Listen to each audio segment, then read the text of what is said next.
दर्शक बंधु एमिति तो अनेक नायक अछंती देशपाई निजर सबुकिछि अजाड़ी देइछन्ति किंतु सेमानंकु सही बेले सम्मान मिली पारि नाही किंतु सेमाने चुपचाप निज काम ठीक से करि चलिछन्ति। सही बेले जने व्यक्ति अछंती तांको ना हेउछि अजित डोभाल। एमिति एक सच्चा भारतीय अटंती जहांकु जेते सम्मान मिलिले मध्य कम हेबो।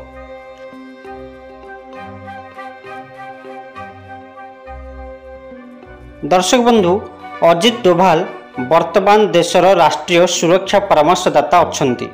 1945 रे उत्तराखंड राज्यर पौड़ी गाँव में तांकर जन्म होइतिला। डोभाल को बापा मेजर गुणानंद डोभाल भारतीय सेनार अधिकारी थिले। प्रारंभिक शिक्षा मिलिटारी स्कूल रे होइतिला। एमए करिबा परे डिसेंबर 2007 रे आग्रा विश्वविद्यालय एवं 2018 रे कुमाऊं विश्वविद्यालय ठारू तांकु सम्मान सूचक डॉक्टरेट उपाधि मिलिथिला। डोभाल 1968 रे सिविल सर्विसेस रे क्वालिफाई करिबा परे केरल कैडर आईपीएस अधिकारी हेले। तापरे से पूर्वोत्तर रे सक्रिय विद्रोही गोष्ठी सहित अंडर कवर भावे बहुत दिन काम करिसेंती। म्यांमार आरकान भितरे एवं चीन भितर रही विद्रोही सहित समय बिताइथिले। पूर्वोत्तर मिशन पर अजित डोभाल पाकिस्तान जाइथिले। सेठी 7 वर्ष विभिन्न कष्टसाध्य काम करी अंडर कवर एजेंसी भावे काम करथिले। बंधुगण निजर जीवन चली जिबा प्रत्येक क्षण जानी देशर सुरक्षा पाई गोपनीय तथ्य आम देश भारत को पठाउथिले। डोभाल भारतर द्वितीय सर्वोच्च वीरता पुरस्कार कीर्ति चक्र रे सम्मान पाइथिबा प्रथम पुलिस कर्मी थिले।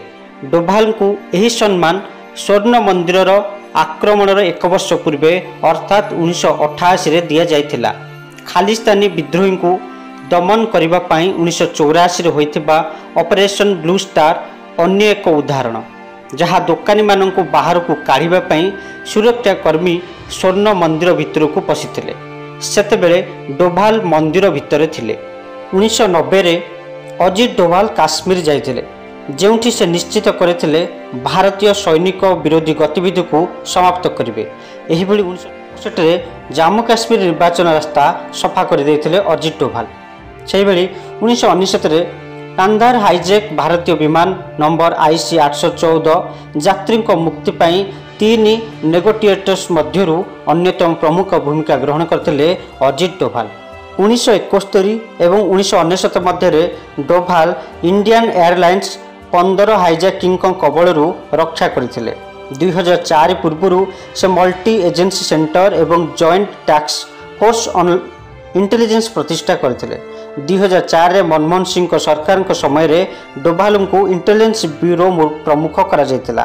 तांको 2005 रे इस्तीफा देवा पई बाध्य करा जायतिला, काहेकि ना तत्कालीन NSS MK नारायण को निज पूर्व कर्मचारी अधिकारी ESL नरसिंह को आईबी प्रमुख करथिले।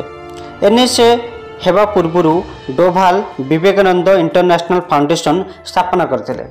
वर्ष 2014 रे डोभाल इस्लामिक स्टेट द्वारा बंदी होइथिबा 46 भारतीय नर्स को मुक्त करिया पई इराक जाइथिले एवं 5 जुलाई 2015 रे सबु नर्स को भारत को आनिथिले।